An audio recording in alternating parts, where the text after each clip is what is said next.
20 anyos na anak, pinatay ang buong pamilya gamit ang baseball bat at kutsilyo dahil lang sa mana. Ito ang kaso ni Seth Gonzalez, ang tinagurian na baby-faced killer. Isipin mo, hating gabi, July 10, 2001, isang marangyang subdivision sa North Ryde, Sydney, Australia.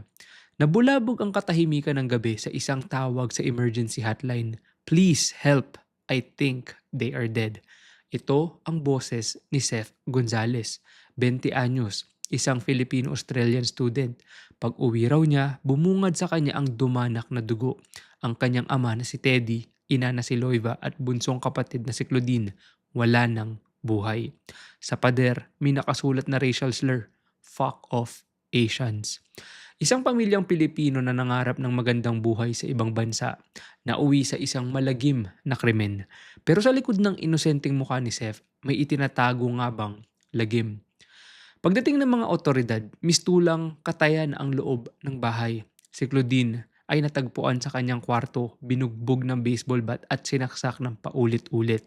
Ang inang si Loiva ay nasa sala, halos maputol ang leeg sa tindi ng saksak.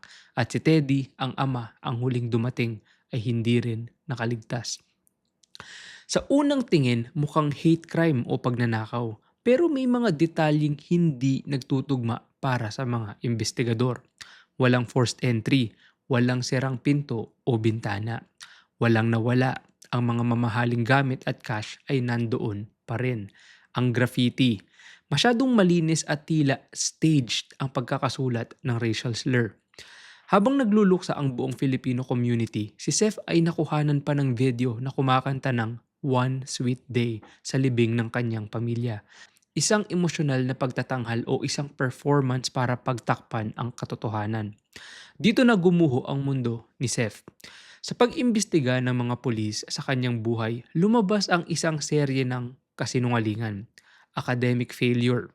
Nagpanggap si Seth na pasado sa universidad, pero ang totoo, bagsak siya at malapit ng sipain. Gumawa siya ng peking report cards para hindi magalit ang kanyang mga magulang. Ang motibo, nalaman ng mga magulang ang kanyang panloloko at pinagbantaan siyang tatanggalan ng mana at kukunin ang kanyang kotse. Ang ebidensya, natuklasan sa computer ni Seth ang mga search history tungkol sa lason. Ito pa ang mas matindi. Ang kanyang fingerprints ay tumugma sa isang serye ng mga pananakot na ginamit niya para iligaw ang investigasyon.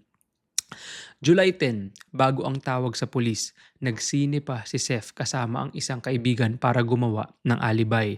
Pero ang DNA at ang mga forensic evidence ay hindi nagsisinungaling. Ang baby-faced killer ay nahulog sa sarili niyang patibong. Ang hatol, Mayo 2004, napatunayang guilty si Seth Gonzalez sa 3 counts ng murder. Ayon sa huwes, ang krimen ay calculated, cold-blooded at motivated by greed and resentment. Si Seth ay hinatulan ng 3 life sentences without the possibility of parole. Hanggang ngayon, nananatili siya sa Goulburn Correctional Center sa Australia.